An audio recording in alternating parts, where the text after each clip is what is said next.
জানুয়ারি 1976 ঢাকা বিশ্ববিদ্যালয়ের জন্য অতিরিক্ত 5,34,00,000 টাকা বরাদ্দের ব্যবস্থা গ্রহণ করেন সেনাপ্রধান ও উপপ্রধান সামরিক আইন প্রশাসক মেজর জেনারেল জিয়াউর রহমান। এদিন তার সভাপতিত্বে অনুষ্ঠিত জাতীয় অর্থনৈতিক পরিষদের নির্বাহী কমিটির সভা থেকে এই অতিরিক্ত বরাদ্দ অনুমোদন করা হয়। বরাদ্দকৃত অর্থের মধ্যে 1,28,00,000 টাকা ব্যয় হবে 4টি ছাত্রাবাস নির্মাণে।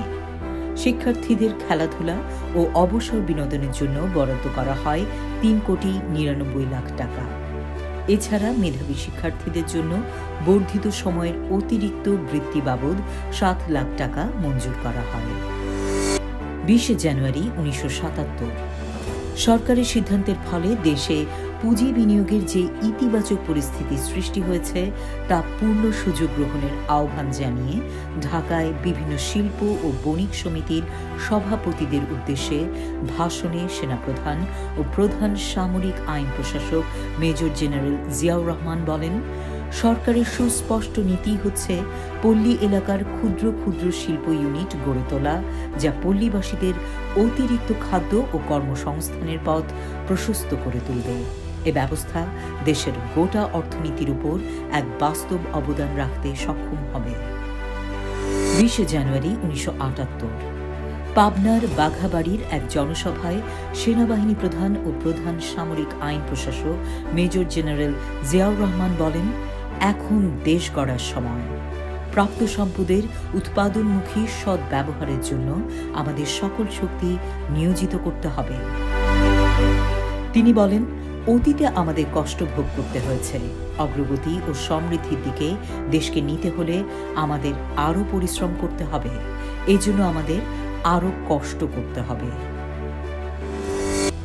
20 জানুয়ারি 1979 গাইবান্ধা কলেজ ময়দানে এক বিরাট জনসভায় দেশের 8 কোটি মানুষকে উৎপাদনের রাজনীতিতে ঐক্যবদ্ধ হয়ে গণতন্ত্র প্রতিষ্ঠায় এগিয়ে আসার জন্য আহ্বান জানান প্রেসিডেন্ট জিয়াউর রহমান। তিনি বলেন, ভিক্ষুকের হাতকে কর্মীর হাতে পরিণত করতে হবে, কায়েম করতে হবে উৎপাদনের রাজনীতি। বিএনপি চেয়ারপারসন প্রেসিডেন্ট জিয়া বলেন, বাংলাদেশকে বিশ্বের একটি শক্তিশালী রাষ্ট্র হিসেবে গড়ে তুলতে হলে একটি সংঘবদ্ধ দল চাই, আর এজন্যই বাংলাদেশি জাতীয়তাবাদের ভিত্তিতে বিএনপি গঠন করা হয়েছে। 20 জানুয়ারি 1980 পুরনো ঢাকার কয়েকটি স্থানে জনসমাবেশে ভাষণ দানকালে প্রেসিডেন্ট জিয়াউর রহমান বলেন, আওয়ামী বাকশালীরা জাতিকে বিদেশি শাসনাধীনে নিয়ে যেতে চায়। তিনি বলেন, ওরা নিজেদের অশুভ লক্ষ্য বাস্তবায়ন করতে জনগণের মধ্যে বিশৃঙ্খলা ও ভুল বোঝাবুঝির চেষ্টা চালাচ্ছে। ঐক্যবদ্ধভাবে তাদের মোকাবেলা করতে হবে।